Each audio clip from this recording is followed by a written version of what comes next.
cerrando con broche de oro el módulo de medicina correspondiente al día de hoy. Contaremos con la presencia del doctor Pedro Gutiérrez Castrellón. Él cuenta con la licenciatura en Medicina General y es egresado de la Universidad Juárez del Estado de Durango, Campus Gómez Palacio. Él es pediatra, es especialista en cuidados intensivos, cuenta con una maestría y un doctorado en ciencias médicas e investigación translacional. Es jefe de la Unidad de Investigación Translacional de Ciencias de la Salud en el Hospital General Dr. Manuel G. González desde el 2014 hasta la fecha. Es gerente general y fundador del Consejo Científico Internacional para Probióticos. Esto es una organización científica sin fines de lucro, destinada a construir y difundir el conocimiento sobre la microbiota y los probióticos.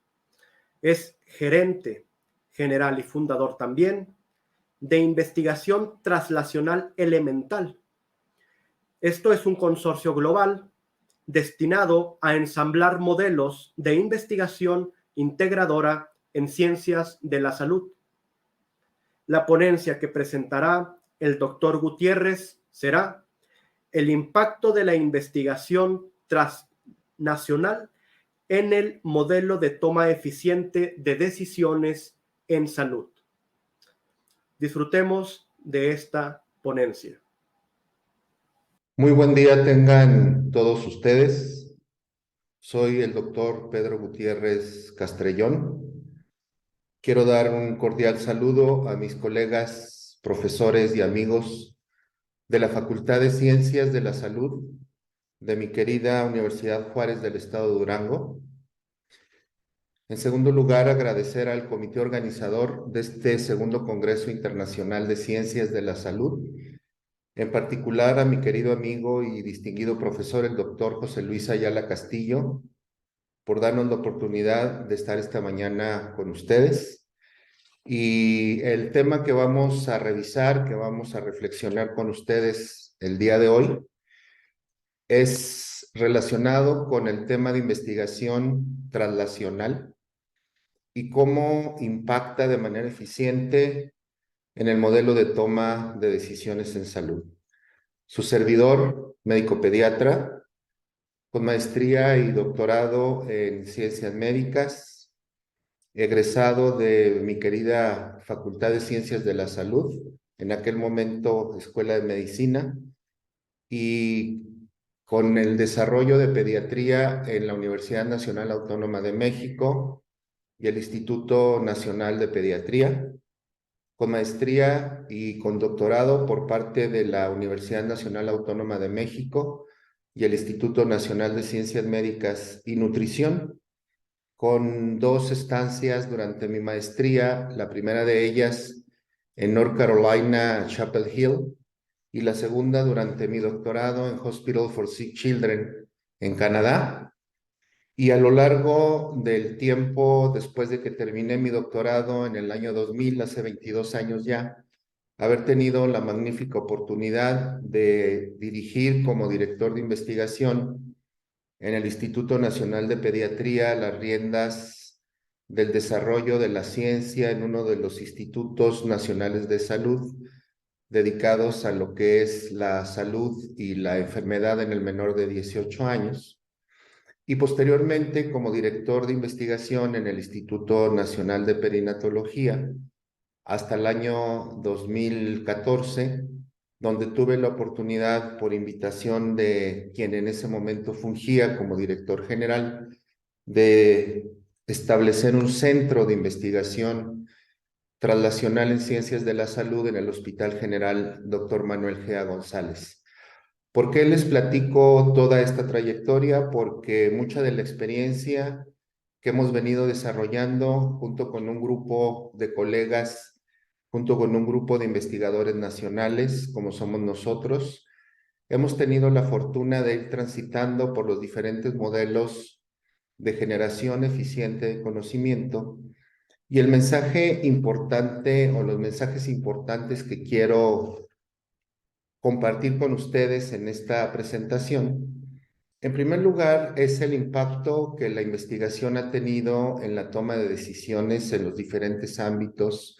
de la salud y particularmente enfocarme en un modelo que si bien desde hace 15, 20 años hemos venido intentando trasladar, solo en los últimos años parece ser que a nivel mundial, inclusive a nivel México y Latinoamérica, este modelo ha venido impactando, lo hemos venido aprendiendo y hemos venido consolidándolo. Como ustedes lo pueden ver en esta información que fue extraída de una publicación relativamente vieja en New Heart Journal del año 2018, donde si nos movemos de la izquierda a la derecha, pueden ustedes ver cómo el concepto de investigación translacional ha venido creciendo de manera significativa en los últimos años. Si ustedes comparan el año 2000, que era como yo les comentaba cuando yo empecé y terminé mi doctorado, perdón, a 2014, en los últimos 14 años, el crecimiento de publicaciones, inclusive de revistas especializadas y dedicadas al terreno de la investigación y la medicina translacional ha venido creciendo de manera significativamente importante. Cuando nosotros hablamos, y creo que es muy importante en este momento establecer la definición operacional, cuando nosotros hablamos del concepto de medicina y de investigación translacional, es muy importante saber a qué nos estamos dirigiendo o a qué nos estamos refiriendo. Si se fijan en el extremo derecho de la diapositiva y resumido de una manera muy significativa, hablar de investigación y hablar de medicina translacional es hablar de este movimiento del conocimiento que se gesta en los sitios de desarrollo del conocimiento y que de una u otra manera transita hacia quien lo necesita, lo que anteriormente se llamaba del benchmarking al bench side, y que ahora lo hemos tratado de parafrasear de una u otra manera, porque no necesariamente hablamos del paciente como un elemento individual, sino que hablar de investigación y medicina translacional es hablar no solo del individuo como sujeto de estudio, como sujeto a donde se transfiere el conocimiento e impacta en la toma de decisiones, sino que también inclusive a los grupos de población, a la sociedad e inclusive a nivel de la política de gobernanza, este terreno de investigación y medicina translacional, como lo vamos a ir viendo a lo largo de mi presentación, aplica de una manera importante. El concepto de investigación y medicina translacional de una u otra manera surge a través del conocimiento que otras ramas diferentes de la medicina, ramas de la ciencia, han venido desarrollando y han venido evolucionando. Aquí ustedes pueden ver este extracto de una publicación de investigación de la Armada de los Estados Unidos de Norteamérica en relación con el desarrollo y la maduración de prototipos, no necesariamente de medicamentos, no necesariamente de bioterapéuticos, de farmacoquímicos, sino en la parte de lo que es el desarrollo de prototipados y cómo desde que se tiene en la mano el prototipo en desarrollo muy temprano,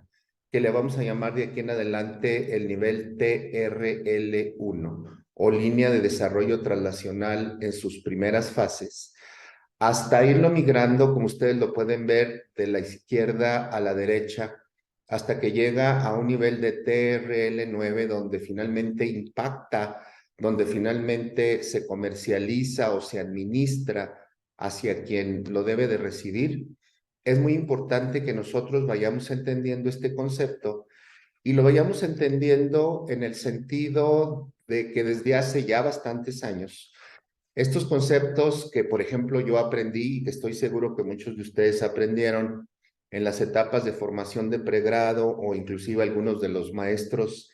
que nos están acompañando el día de hoy durante su formación a nivel de posgrado, en este modelo de investigación básica, investigación clínica, investigación aplicada, donde había esos huecos, donde había esos gaps, esas hendiduras, donde era muy difícil que el básico estrechara las manos del investigador clínico. y el investigador clínico a su vez se sentara en una mesa plural con el investigador en salud pública, fíjense cómo el concepto de TRL y luego migrado a medicina translacional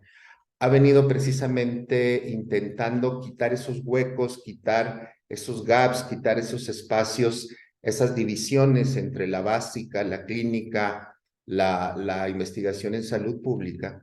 Y partiendo, este es un modelo también muy viejo de los Institutos Nacionales de Salud de los Estados Unidos en el año 2002. Fíjense cómo la conceptualización, primero que nada, desde que somos capaces de tener en la mano una nueva molécula,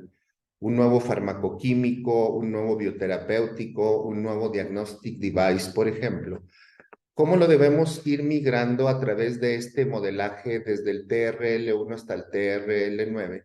Pero quiero centrar su atención en un aspecto bien importante y que generalmente la mayor parte de los investigadores, como por ejemplo su servidor a nivel del Sistema Nacional de Investigación, de pronto se nos olvida, es toda la parte derecha de este modelo donde uno de pronto piensa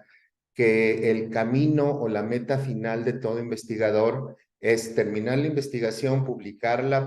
en una revista peer review de alto impacto para poder en un momento dado incrementar la currícula. Y se nos olvida que quizás la parte más importante de esto, aparte lógicamente de generar el conocimiento, es cómo este conocimiento generado se debe de mover de manera lo más eficiente posible hacia llevarlo a quien realmente lo necesita de un modelo o de una manera costo, riesgo, tiempo, eficiente. ¿A qué me refiero con ello? A lo que me refiero con ello, y lo voy a parafrasear utilizando a Sorin Hostiuk y su grupo de colaboradores en este artículo. Es un artículo un poquitito más, menos viejo, de Journal of Translational Medicine del año 2016. A mí me gusta mucho este modelo y los voy centrando de la izquierda a la derecha, perdón, y luego en la parte inferior, porque de una u otra manera recoge un pensamiento integrador, un pensamiento que durante los últimos 15 años hemos tratado de diseminar, de enseñar, al mismo tiempo de aprender,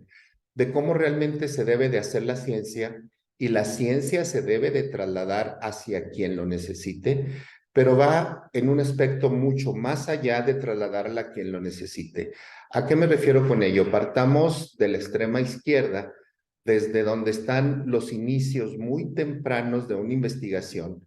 cuando nosotros somos capaces, en base a la experiencia, a la evidencia y a las necesidades reales de la gente, algo que se llama en inglés value innovation, innovación con valor para satisfacer las necesidades identificadas de la gente. Fíjense cómo nos movemos desde lo que es el desarrollo de un potencial biomarcador, la identificación de, por ejemplo, diferentes SNPs o single nucleotide polimorfism en un grupo específico de población y que de pronto establece un comportamiento de la salud y enfermedad de una manera diferencial. Y luego, cómo de manera lo más eficiente posible, lo más rápido posible, y no como sucedía pues hace prácticamente 5 años, hace apenas, donde desde el desarrollo de una nueva molécula hasta que llegaba a quien realmente lo necesitaba, estamos hablando de un TRL7, TRL8, podrían pasar hasta 10 o 15 años entre que se desarrollaba la molécula y si es que la molécula brincaba el Valle de la Muerte, que ahorita vamos a hablar un poquito de él, y llegaba al sujeto le llegaba 10, 12, 15 años después de que la molécula se empezó a desarrollar en ese sentido. Conforme lo hemos venido aprendiendo y hemos venido identificando a través de un sistema de process mapping, cuáles son los cuellos de botella, los nodos de decisión en un árbol de decisiones donde de pronto nos detenemos, donde de pronto hay obstáculos en el camino. Fíjense en la parte inferior y la estoy señalando con el puntero de la computadora. Fíjense cómo de pronto nos encontramos que conforme nos vamos moviendo en este modelo de investigación translacional de manera eficiente, de pronto nos detenemos, nos encontramos con barreras en el camino como las que están señalándose aquí en color rojo, como son la poca cultura que tenemos en países como el nuestro o en el resto de Latinoamérica, de poco conocimiento, poca diseminación, poca capacidad de desarrollo en lo que es patentes, propiedad intelectual y todo este registro de las ideas que se van concibiendo por un lado. Número dos, como lo vamos a ver, la necesidad muy imperante y muy urgente de poder sentarnos en una misma mesa de conocimiento y de comprensión y trabajar hombro a hombro con todas las entidades regulatorias estatales, nacionales e internacionales. Le hace FDA en Estados Unidos, EMA en Europa, CDC en China, COFEPRIS en México, ANVISA en Brasil y así sucesivamente, porque de nada sirve que yo pueda tener en la mano un potencial prototipo, una potencial molécula muy prometedora, si al final del día, por esta falta de conocimiento y esta falta de comunicación entre los que generamos el conocimiento y los que de una u otra manera nos regulan el conocimiento o nos autorizan el desarrollo de la investigación, de pronto tenemos una comunicación o tenemos un lenguaje muy diferente en ese sentido. Y por el otro lado también, y esto es muy importante que lo entendamos,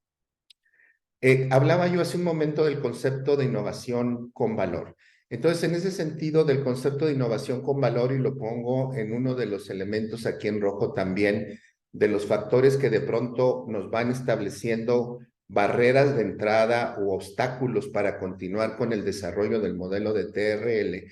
es la falta de hacer un análisis de mercado, de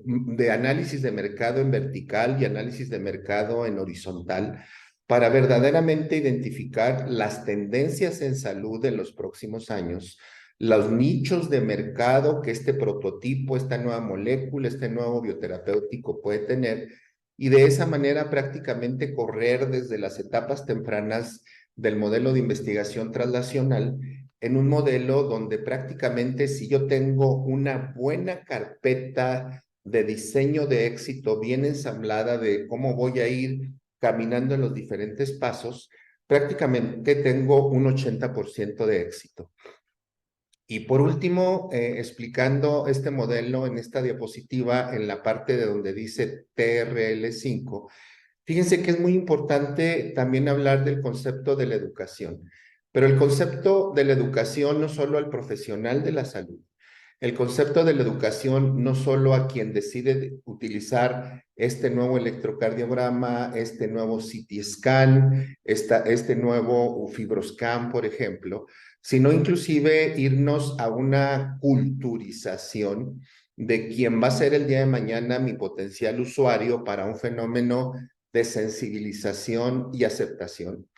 Pero no nada más ello, sino inclusive irme a las estructuras de macrogobernanza y poderme sentar en una mesa plural con quienes definen los destinos de la política regulatoria en salud, para que entiendan qué estamos trabajando, cuál es su importancia, de qué manera se puede regular y se puede normar de manera eficiente, para de esta manera generar un círculo integrador 360 donde tenemos a la sociedad, donde tenemos al profesional de la salud y donde tenemos a las estructuras de gobernanza, Cámara de Senadores, Cámara de Diputados, la Comisión de Salud de la Cámara de Senadores, de la Cámara de Diputados, el Ministro de Salud y todas estas entidades que de una u otra manera nos regulan para que este desarrollo pueda tornarse de manera eficiente. En ese sentido, y tomando una publicación pues prácticamente de este año, a principios de este año, en Proceedings de mayo de 2022, fíjense cómo, y los voy a centrar en la parte baja de la diapositiva, le estoy marcando con el puntero, de aproximadamente 5,000 a 10 prototipos tempranos o nuevas moléculas. Estoy hablando de farmacoquímicos, estoy hablando de bioterapéuticos que se desarrollan en las etapas tempranas del TRL y que cuestan muchos millones de dólares. Fíjense cómo, debido a todos estos obstáculos que se los empecé a platicar hace un momento y que voy a irme a detener dentro de un momentito en las siguientes diapositivas, porque para mí es algo verdaderamente importante. Fíjense cómo conforme no voy siendo capaz de ir venciendo esos obstáculos del Valle de la Muerte, de pronto llego y me encuentro que de 5,000 a 10,000 potenciales prototipos que desarrollamos en las fases tempranas del TRL, solo 1, 2, a lo mucho 3 moléculas alcanzan a llegar a quien realmente lo necesita. De esa manera, yo quisiera en la segunda parte de mi presentación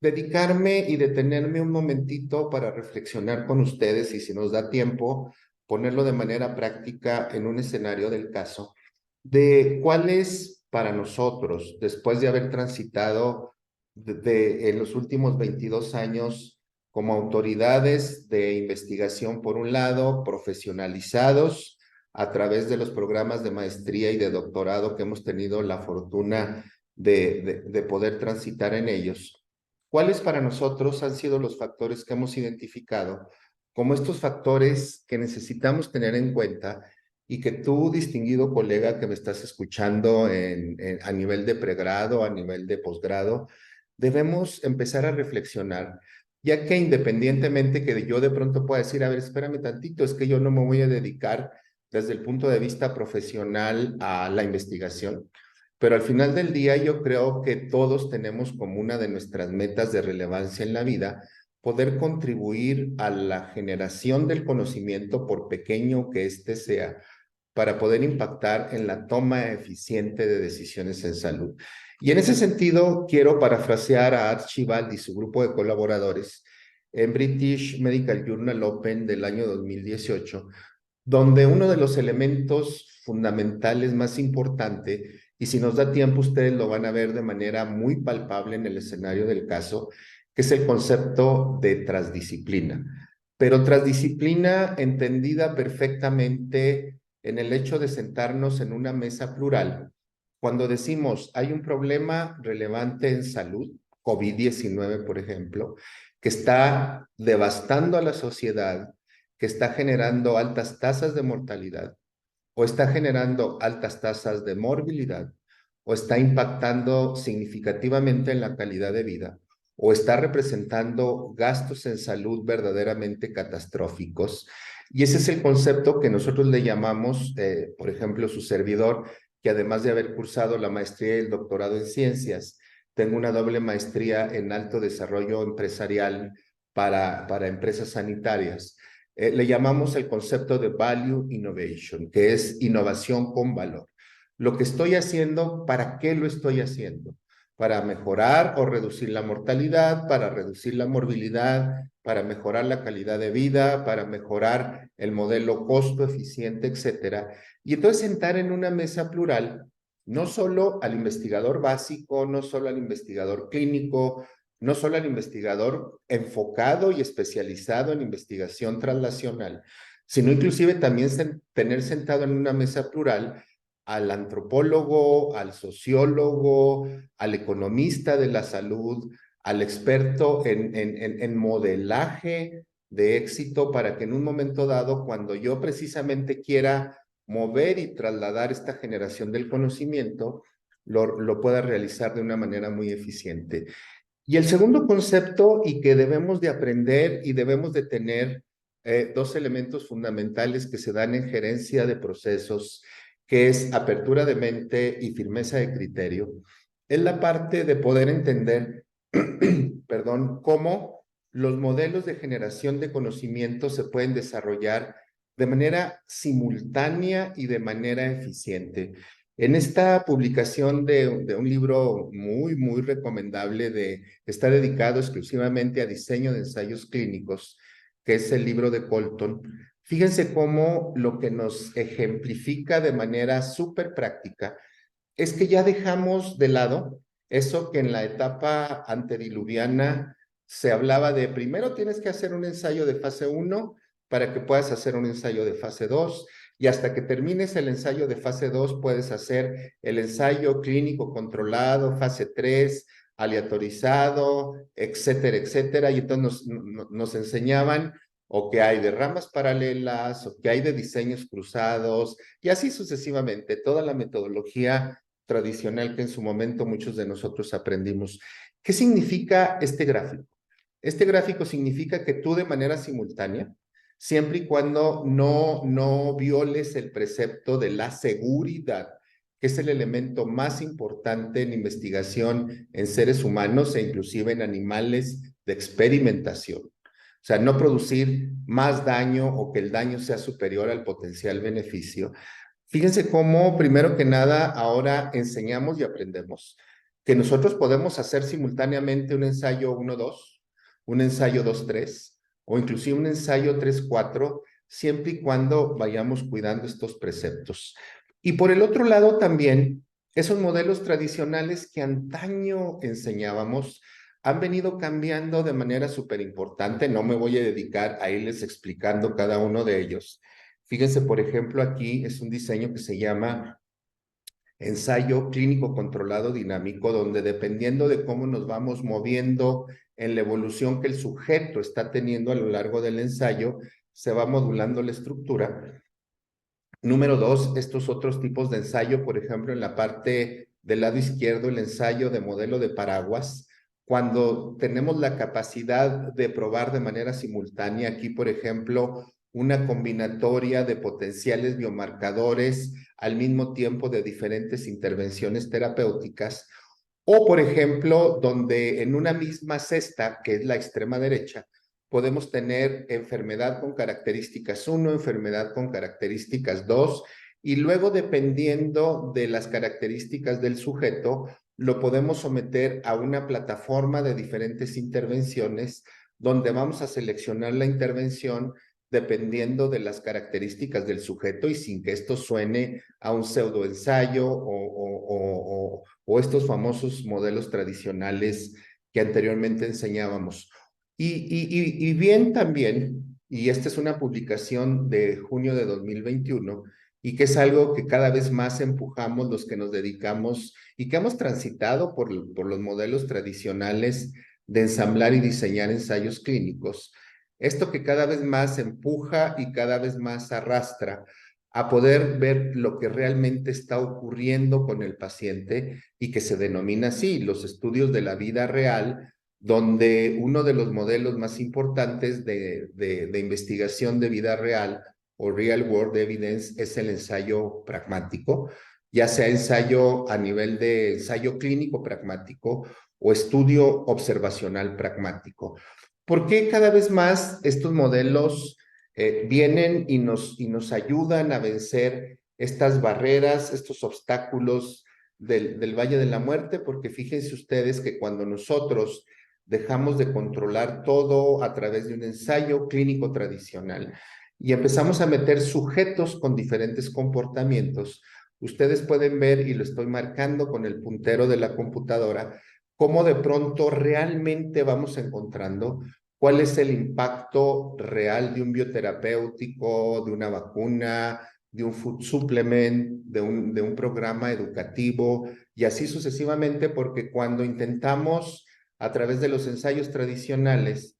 cuidar mucho, controlar mucho potenciales covariados, modificadores de efecto, confusores, interactores, etcétera. Entonces, de pronto nos encontramos que como intentamos controlar tanto, ahora sí tenemos efectos muy homogéneos, pero que cuando mandamos ese producto en un TRL8, en un TRL9 a la vida real, pues no era tan eficiente como nosotros pensábamos en ese sentido. Inclusive hemos sido capaces, y esto es una iniciativa que a mí me fascina y que nosotros la hemos venido implementando en los últimos años, se llama Precis2, donde inclusive hay formas de medir qué tan pragmático es un ensayo pragmático para que cuando el día de mañana no solo se publica, sino se intenta aplicar, nosotros sepamos cuál es el nivel de pragmatismo que estos ensayos tienen. Por el otro lado, y moviéndome un poquito de la comprensión de cómo deben de ser los nuevos diseños de la investigación como un elemento toral precisamente para brincar estos famosos valles de la muerte o estos famosos cuellos de botella, está la parte de la comunicación y la invitación a la sociedad, la invitación a la población a ser parte de esta generación de conocimiento. Aquí yo pongo un ejemplo del tiempo que yo estuve, esta estancia que desarrollé en Hospital for Sick Children, y ustedes pueden ver aquí cómo a través de una red que se llama Red Cap Cloud, se puede invitar a través de un sistema de multisociedad y multinivel a los diferentes actores, a los diferentes pacientes, a los diferentes grupos de pacientes, a los diferentes profesionales de la salud, a través, por ejemplo, este es otro servicio que se tiene en Canadá, que se llama Alberta Health Services Connect Care, donde a través de data mining y a través de minería de información, existe una interconectividad de las diferentes comunidades de pacientes para que el día de mañana que tú como investigador y como grupo transdisciplinario de investigación decidas hacer un proyecto, entonces ya tienes tus bases de datos perfectamente formadas y potencialmente desarrolladas. Y un penúltimo factor que para mí es muy importante es la parte regulatoria. Fíjense ustedes aquí comparando cuál es el tiempo que se invierte en Japón y que se invierte en Corea desde que los investigadores desarrollan su proyecto de investigación y luego lo someten a aprobaciones por comités de investigación de ética de bioseguridad y luego establecen los convenios de colaboración y luego van a la instancia regulatoria nacional para que les aprueben su proyecto. Y fíjense ustedes cuánto es la diferencia de lo que ocurre en México cuando somete un proyecto a COFEPRIS y se nos puede tardar 3 meses, 4 meses, 6 meses, un año para que sea aprobado y de esta manera la capacidad competitiva de nosotros como país pues empieza a ver minada en ese sentido y cuando nosotros vamos y proponemos que nos envíen ensayos tempranos de fase 1, de fase 2, que inviertan en el desarrollo de prototipados que muchos grupos de investigadores en las universidades tienen, de pronto nos enfrentamos con estos obstáculos que la gente a nivel internacional ya la tiene medida. En suma, como se señala en esta publicación de Journal Biomedical Research del año 2018, si nosotros no somos capaces de sentarnos en una mesa más allá de la transdisciplina de la que les platicaba hace un momento, sino que las agencias regulatorias gubernamentales, por un lado, entiendan que los sistemas de gobernanza nacionales entiendan que es importante la concertación de los recursos públicos, de los recursos privados. Y si el profesional de la salud no entiende todo esto de lo que estamos hablando, el modelo de traslación no va a ser lo suficientemente eficiente y vamos a seguir con los modelos tradicionales. ¿A qué me refiero con la parte de que las estructuras de gobernanza entiendan cómo debemos de sentarnos en una mesa plural con la iniciativa privada de manera transparente, de manera regulatoria y cuidando mucho las buenas prácticas clínicas, las buenas prácticas de laboratorio, las buenas prácticas de manufactura? Hacer investigación translacional no es barata. Desde la parte de innovación molecular, desde la parte de emprendeduría de nuevas tecnologías, desde la parte de integración de información, y pues entonces necesitamos invertir recursos y recursos de manera eficiente. En este análisis que hace la Asociación Mexicana de la Industria Farmacéutica, de cuánto se invierte en el mundo, cuánto se invierte en Latinoamérica y cuánto se invierte en México para generar ciencia que se traslade a la toma eficiente de decisiones. Ustedes pueden ver lo que ocurre en México en gris, lo que ocurre en Brasil en color naranja, lo que ocurre en el resto de países en América Latina, incluyendo Chile, Colombia, Argentina, que de una u otra manera se consideran después de México y de Brasil como los países más importantes para desarrollar ciencia, y concomitantemente con ello, en color azul, pues, lo que se invierte de recursos en otros países que no están en Latinoamérica. Me quedan aproximadamente 20 a 25 minutos para terminar la hora en la cual amablemente José Luis y el resto de los organizadores de este magnífico evento me invitaron a hablar. Y yo quisiera cerrar con 2 elementos adicionales. Como se los prometí, tratar de revisar, y me van a disculpar si lo hacemos de manera relativamente rápida, un escenario de caso que pone en ejemplo lo que hemos venido platicando, pero yo no me quiero ir de lo que es el concepto de la plataforma hipotética sin hablarles un poquito de TRL9, TRL8, TRL9, que se nos olvida que no hemos sido preparados, que no hemos sido capacitados para ello, y que es el modelo de cómo publicitar, cómo difundir, cómo marketear y cómo a través de social media y todas las estructuras que existen en este momento, incluyendo los modelajes de economía de la salud, podemos a través de un financiamiento eficiente, transparente, legal y de buenas prácticas regulatorias, poder ofertar el producto de una manera lo más inteligente posible a quien realmente lo necesite. Ejemplos como los que están aquí, Dell, Walmart, Intel Pentium, General Electric, Virgin, etcétera, son el ejemplo prototipo que cuando nosotros lo migramos, y ustedes pueden ver aquí una sola diapositiva de una organización en México que se llama Elemental Translational Research, de la cual yo tengo la fortuna de participar. ¿Cuál podría ser el modelo medio a través de un modelaje Canvas y a través de un benchmarking insesgado? Podríamos aplicar en ciencias de la salud, moviéndonos en las manecillas del reloj a partir de las 12 del día. Primero que nada, es importante que en estas mesas transdisciplinarias plurales seamos capaces de hacer value innovation, identificar cuáles son las prioridades en el sitio donde te encuentras, en desarrollo de la nueva ciencia, para precisamente inmediatamente hacer un análisis de mercado, de propiedad intelectual, de patente y saber cuál va a ser el modelo de desarrollo. Número uno. Número dos, saber el día de mañana que no solo se trata de evaluar los impactos tradicionales clásicos del efecto clínico, el cambio del biomarcador, etcétera, etcétera, sino que necesitamos movernos al modelaje de economía de la salud.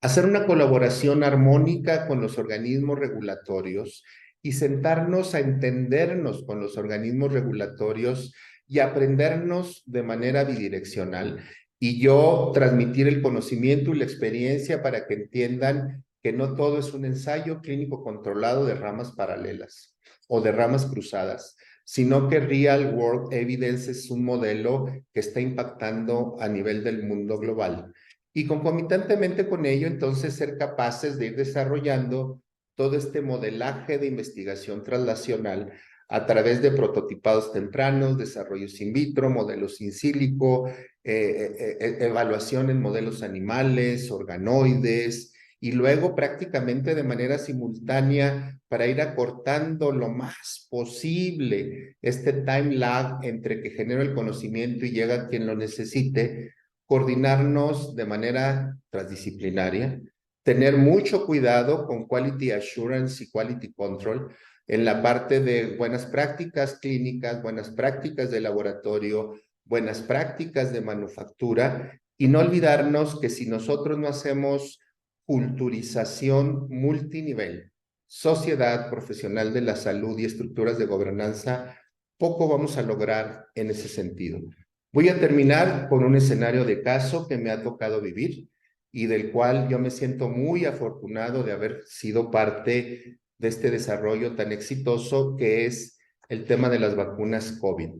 Por ahí de mayo, finales de abril, principios de mayo de 2020, una vez que se declaró en marzo de 2020 la pandemia de COVID aquí en México, nosotros tuvimos la fortuna de establecer una colaboración con la segunda compañía más grande del oeste de China, la compañía Westvac Biopharma, fundada por un grupo de 10 investigadores muy parecidos a nosotros, investigadores nacionales, pero en el oeste de China, donde ellos venían desarrollando algunos años antes, pero prácticamente a partir de que empieza pandemia COVID, se dedican particularmente a COVID, una serie de plataformas de desarrollo de investigación. Como ustedes lo pueden ver aquí, plataformas de vacunas, no solo COVID, sino, por ejemplo, vacuna de influenza, perdón, o inclusive vacunas muy innovadoras que todavía estamos en desarrollo de ellas, como por ejemplo vacuna antiseudomonas aeruginosa o vacuna contra el estafilococo dorado, que nos dan muchos problemas a nivel de la población, a nivel intrahospitalario, pero concomitantemente con ello también en la parte de las plataformas de bioterapéuticos, como ustedes lo pueden ver aquí, bioterapéuticos agonistas de los toll-like receptors, proteínas recombinantes de tipo claudinas dirigidas contra el cáncer gástrico, los famosos modelajes de CAR T-cells como EpCAM o CD24 para cáncer de mama, cáncer de ovario, etcétera. Y en su momento, y aquí es donde quiero que tomen en cuenta esta frase en color rojo, empezando en enero de 2020, y vayan ustedes sumando tiempos, contrario a los 10 o 15 años que generalmente nos tardábamos en tener en la mano el prototipo temprano de una vacuna y luego empezarlo a administrar en la población. Fíjense cómo empezando en enero de 2020, empezamos el desarrollo de la primera generación de vacuna a nivel de vacuna contra COVID-19 Westvac Biofarm en una estructura muy tradicional dirigida contra RBD de Spike y que cuando la probamos en su momento en los animales de experimentación, no me voy a ir deteniendo mucho, esto nada más es un escenario del caso. Fíjense cómo, primero que nada, en el modelo de ratón y en el modelo de rata, se demostró precisamente su reacto inmunogenicidad a lo largo del tiempo en diferentes dosis administradas, y no solo con los anticuerpos regulares, sino inclusive con los anticuerpos neutralizantes contra pseudovirus y contra euvirus, y que inclusive cuando se retó a través de la administración intraperitoneal de SARS-CoV-2 posterior a la administración de diferentes dosis de esta vacuna de 20 microgramos y de 40 microgramos. Fíjense cómo comparado con los sujetos en color verde que recibieron solo el adyuvante hidróxido de aluminio o en color violeta PBS, fíjense cómo la detección de material molecular subgenómico a nivel de los tejidos pulmonares era significativamente muy alto, cuando el modelo de macaco rhesus no recibía la vacuna, comparado con el grupo de animales de experimentación en los cuales recibieron previamente el inmunógeno, pero que inclusive aún más impresionante, más allá del nivel pulmonar, fíjense cómo en los hisopados nasofaringios en estos animalitos, el fenómeno prácticamente era muy similar, observándose una protección completa en los animales de experimentación, o inclusive algo todavía mucho más importante, porque ahora sabemos que mucha de la evolución hacia arriba o hacia abajo inadecuada del sujeto con COVID-19 dependió en cierta medida de la tasa de inóculo de SARS-CoV-2 a nivel del tubo digestivo y de las modulaciones de la microbiota. Fíjense cómo inclusive a nivel de los hisopados anales se demostró inclusive una menor carga de material subgenómico en estos macacos que se les administraba previamente la vacuna. En este mismo modelo también se probó inmunidad celular a través del ELISpot, aquí midiendo, como ustedes lo pueden ver, interferón gamma, los niveles en los sujetos vacunados versus los sujetos control, e inclusive en estas mismas evidencias que partieron prácticamente en enero de 2020 y que ya 6 meses después, 7 meses después, se habían sometido a publicación en una de las mejores revistas del mundo, que es Nature, y que fue publicado en octubre de ese mismo año. Fíjense cómo aquí marcadores de memoria CD4, CD8, para tratar de ver el impacto a largo plazo de la vacuna, se identificaba de manera muy importante. Esto llevó a que en menos de 10 meses nosotros tuviéramos la capacidad de estar en condiciones para movernos en las esferas clínicas y empezar a probarla en ensayos clínicos prácticamente simultáneos. El ensayo fase 1 combinado con el fase 2A, luego el fase 2B combinado con el estudio de fase 3 de esta molécula, y como ustedes lo pueden ver aquí, partiendo de noviembre de 2020 y culminando prácticamente hace un par de meses de este año, pero que si ustedes se fijan, en vez de esos 15 años que nos tardábamos anteriormente de que una molécula la tenía yo en la mano izquierda y llegaba y le inyectaba en el hombro derecho del sujeto y se tardaba 15 años. Fíjense cómo aquí prácticamente partiendo de noviembre de 2020 y culminando en julio de 2022, nosotros fuimos capaces de probar en un modelo simultáneo de 1-2A y luego en un modelo de 2B3 con alrededor de 41,000 sujetos en el mundo, incluyendo México, que participó con 8,000 sujetos, como ustedes lo pueden ver aquí, y que mi centro, orgullosamente en el Hospital Gea González, fue el centro con mayor reclutamiento recientemente auditado por el equivalente de la FDA en Estados Unidos, que es el CDC de China, con muy buenos resultados. Fíjense cómo demostramos, primero que nada, que esta vacuna era una vacuna muy segura, número uno, como ustedes lo pueden ver aquí, al comparar la frecuencia de eventos adversos, generalmente eventos adversos leves a moderados locales, muy similares a los obtenidos con placebo, y que por el otro lado, y esto es muy importante, además de la protección, como lo vamos a ver dentro de un momento, contra casos de COVID-19, fíjense cómo la producción de anticuerpos neutralizantes contra EUvirus, esto ya es modelo de seres humanos, se demostró que la titulación iba más allá de las tradicionales incrementos de 4 veces más sobre los valores basales de posteriores a la administración de la vacuna. Entonces, fíjense ustedes aquí en color violeta, con una dosis de 40 microgramos y luego la administración de 0, 14 y 28. Vean ustedes cómo al día 28 prácticamente en media geométrica de anticuerpos neutralizantes, como los niveles eran verdaderamente importantes. Una diferenciación por el ISPOT de inmunidad celular entre adultos jóvenes y adultos en plenitud con unos valores verdaderamente importantes, y que cuando inclusive la probamos en su momento, esta vacuna de primera generación contra diferentes variantes, no solo Wuhan, sino alfa, beta, gamma, delta y posteriormente Omicron, demostró una protección verdaderamente importante, una tasa de inmunoreactogenicidad muy importante, y que en uno de los análisis interim tempranos, esto es una información muy confidencial, fíjense ustedes, una cobertura prácticamente alrededor de un 80% para todos los casos de COVID en general y prácticamente alrededor de un 99% con un intervalo de confianza de un 92 a un 100% para prevenir casos moderados a graves, para prevenir casos hospitalizados o para prevenir casos de muerte en ese sentido. Pero esto para fines prácticos, lo más importante que les quiero trasladar de la historia no es el hecho de toda la información que les he presentado, sino 3 elementos fundamentales como escenario del caso. El tiempo tan corto, prácticamente partiendo de enero de 2020 y culminando a mediados de este año, prácticamente 2 años y medio, que es lo que nosotros estamos pugnando porque estos desarrollos tan relevantes no se lleven 5, 10, 15 años, sino que prácticamente en año y medio, 2 años, como luego yo lo enseño en el programa de maestría y doctorado, donde tengo la fortuna de participar en el programa de la maestría y el doctorado en ciencias de la Universidad Nacional Autónoma de México. Prácticamente conforme vas volando el avión, lo vas terminando de construir.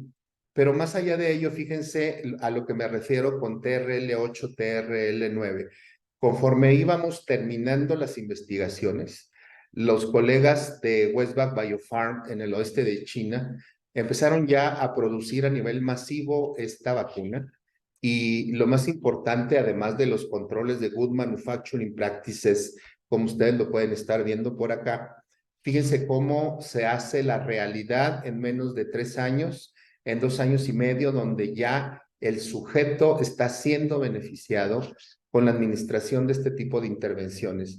Pero más allá, y para terminar, prácticamente me quedan 3 minutos para poder terminar mi presentación. Más allá de ello, más allá del TRL9, y aquí va un reto a ustedes, es el fenómeno de technology transfer. cómo no solo me debo de quedar cuando ya terminé con esta investigación y la trasladé, sino inclusive seguir generando relevancia y relevancia que pueda ser desarrollada en otros países y en otras regiones, que es a lo que yo le llamo la diseminación realmente eficiente del conocimiento. ¿A qué me refiero con ello? En este momento ya estamos en la segunda generación de vacuna de proteína conjugada a través de células de insecto SF9, pero ya es una vacuna trimérica. Fíjense ustedes en estos alfa hélices y en estos beta plegados, cómo primero que nada hemos insertado en estas tres cadenas las mutaciones más importantes tanto para Delta como para Omicron, y que al final del día, y me disculpan porque me voy a ir muy rápido, fíjense primero que nada cómo se demuestra que la producción de anticuerpos, tanto IgG como IgM en estos ratoncitos, se produce de manera eficiente con esta vacuna de segunda generación trimérica, y que inclusive las protecciones, y esto es lo que se busca mucho, el desarrollo de una panvacuna, tanto para Wuhan, alfa, beta, gamma, delta, omicron. Fíjense cómo la tasa de producción de anticuerpos tiene una media de 10 a la 4, 10 a la 10, entre 10 a la 3.8, 10 a la 4.2, que si ustedes, por ejemplo, la comparan con una vacuna de mRNA, como lo vamos a ver ahorita, Moderna bivalente, pues prácticamente tenemos una equivalencia terapéutica, o inclusive en algunos momentos se rebasa un poquito la eficacia. ¿A qué me refiero con ello? Vean ustedes aquí. En color rojo son sujetos, animales de experimentación, que fueron vacunados con una vacuna adenoviral. En segundo lugar, en color azul es mi vacuna, que es la vacuna trimérica de segunda generación. Entonces, fíjense ustedes una diferencia tanto desde el punto de vista inmunogénico como significativo en la producción de anticuerpos, y que inclusive esto, cuando yo lo reto, hablando de las diferentes variantes de alfa, beta, delta, Omicron en color azul comparado en color rojo, que son los sujetos que recibieron una una vacuna de vector viral. Fíjense cómo los niveles son inclusive significativamente superiores, inclusive contra Omicron,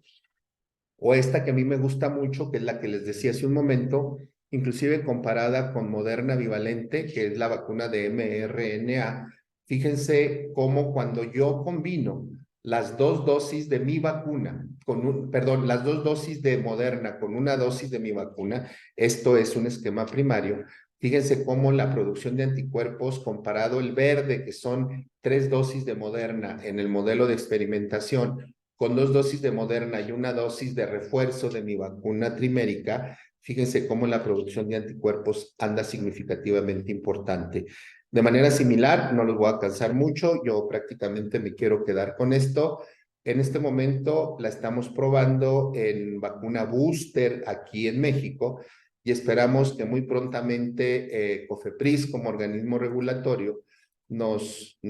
dé la autorización para su administración a través de un ensayo fase 1-2A en menores de 18 años en ese sentido. Con eso yo quiero terminar, les quiero agradecer infinitamente, fue un verdadero placer haber estado este día con ustedes, estoy a sus órdenes, tienen mi correo y será un verdadero placer poder seguir contribuyendo. Que tengan muy buen día y que sigan disfrutando de este magnífico evento.